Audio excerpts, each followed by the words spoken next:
Final अकाउंट्सवरील adjustment पाहत आहोत. त्यापैकी आपण सर्वात महत्त्वाचे ॲडजस्टमेंट आज पाहणार आहोत.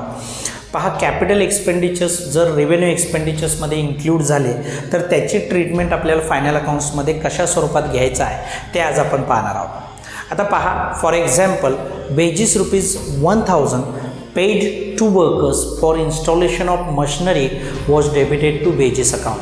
आता वेजेस जे आपण पेड करत आहोत तो आपला रेव्हेन्यू एक्सपेंडिचर आहे आणि तो आपण ट्रेडिंग अकाउंटच्या डेबिट साईडला शो करत असतो.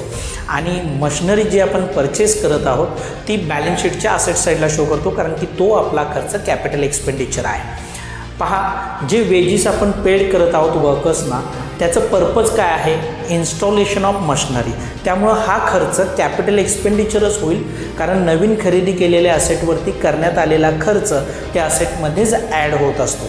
त्यामुळे जे वेजेस पेड केलेले आहेत for the installation of machinery should be added in to machinery or should be debited to machinery account. आता इथं प्रॉब्लेम काय झालेला आहे? चुकून वेजेस अकाउंटला आपण डेबिट दिलेला आहे, त्यामुळे हा खर्च वेजेस अकाउंटमध्ये घेऊन चालणार नाही. त्याचा पहिला इफेक्ट आपण काय करणार आहोत बघा, ट्रेडिंग अकाउंटच्या डेबिट साईडला वेजेसमधून इन्स्टॉलेशन चार्जेस वजा करण्यात येतील ₹1000. आणि सेकंड इफेक्ट आपण बॅलन्स शीटच्या असेट साईडला मशिनरीमध्ये इन्स्टॉलेशन चार्जेस आपण ॲड करणार आहोत. ही ॲडजस्टमेंट झाल्यानंतरच आपण डिप्रिसिएशनची ॲडजस्टमेंट करणार आहोत. डिप्रिसिएशनची ॲडजस्टमेंट अगोदर घ्यायची नाही आहे. Thank you very much.